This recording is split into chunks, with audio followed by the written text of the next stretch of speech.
Hello, I'm Robert, a fact checker and science blogger, and here to help people scared of various things, particularly in our Facebook group Doomsday Debunked. And do join it if you need help with these scary things. So this is another one of these totally silly asteroid impact stories. I mean, there isn't any risk from this asteroid at all. So spoiler alert. And it was in Sun, which is a sensationalist press. And as they say, if it were to hit our Earth, well, it can't hit the Earth because it was never in the risk list. From the very moment when they first observed it, as soon as they had enough observations to figure out an orbit, they knew that it could not hit Earth. And yet the sensationalist press run this story saying saying that if it were to change direction, but it can't. If the asteroid were to hit the Earth, but that's just like saying, if the moon was to turn into a pumpkin. I mean, it's a counterfactual, as we call it in philosophy, something that can't happen. They say if this thing that couldn't happen were to happen, and that's the kind of story this is. It is also it's not actually a particularly big asteroid at all. It's smaller than Chelyabinsk, and at 60 meters across compared with 20 meters across, if that is its size, it'll only be an approximate estimate according to its brightness.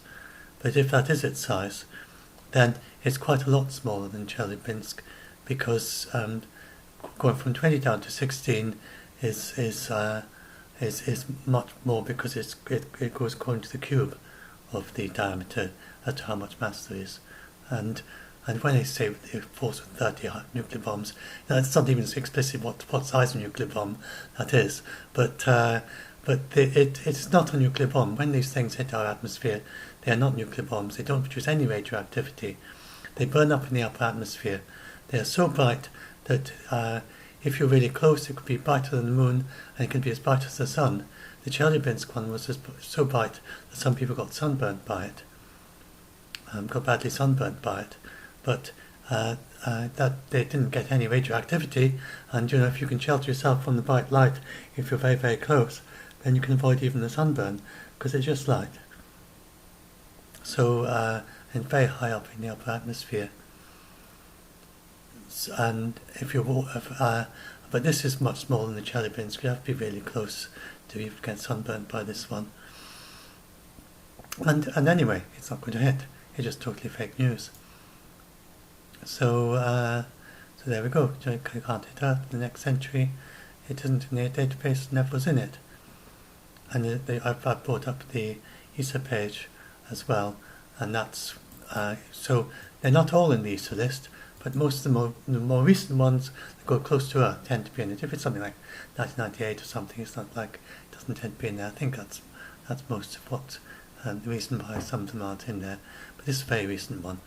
And so you can go there and you can find it, and it says there 60 minutes. The asterisk says it's estimated from its magnitude. The bigger that number is, the fainter it is.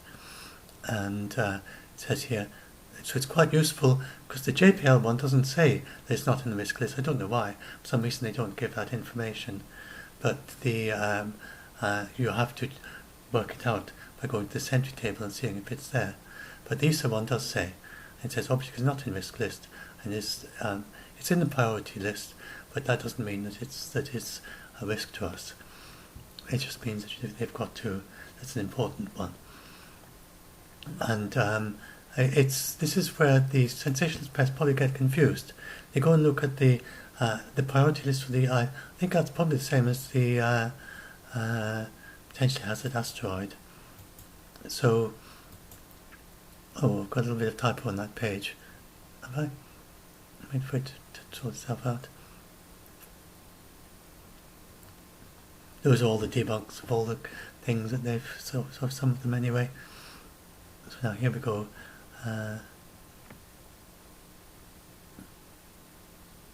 Oh yeah, I've got I've got to type in there and fix that, or comet. So it just means it has that the orbit comes within a certain distance of Earth. It doesn't mean that it's a hazard. It's a real hazard. So despite the name. So this is a thing that scientists do. They sort of override words.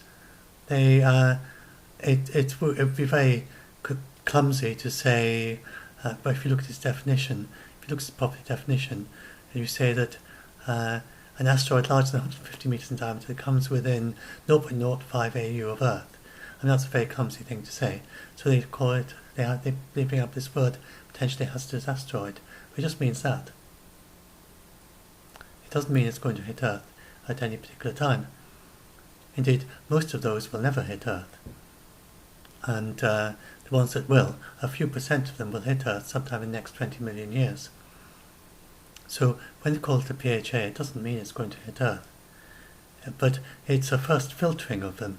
And I'll give an example here that this 2010 TK7, it orbits perfectly a third of an orbit ahead of Earth. So it's no dangerous to us because it's in this, it's called a Trojan, it's in this region of space where it's a stable region of space that's a third of an orbit ahead of us. So it can never get anywhere near Earth. But it happens to fulfill this definition, which is that it's got to be within a certain distance of Earth's orbit, not of Earth, of Earth's orbit. So it is actually in Earth's orbit, pretty much in it. It's well within 0.05 AU. That AU is the distance to the Sun, and 0.05 means 5% of the distance to the Sun. So it's within 5% of the distance to the Sun, which is a very vast distance of Earth's orbit, and it's bigger than 150 meters in diameter, so it's called a potentially hazardous asteroid. But it's just a technical term, and in this particular case of 2010 TK7, it's just in this permanent position. It's absolutely no risk to us. And the sensationalists best don't understand this.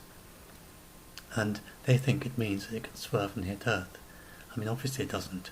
I mean, this one, which is a third of an orbit ahead of Earth, it's not going to be able to swerve and hit Earth.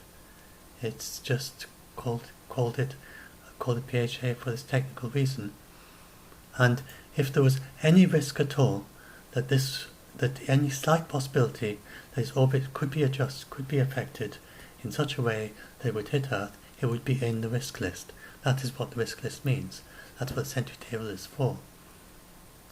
If it is not in the risk list, then there is absolutely no possibility in any circumstances of this asteroid hitting Earth. So that is what this means.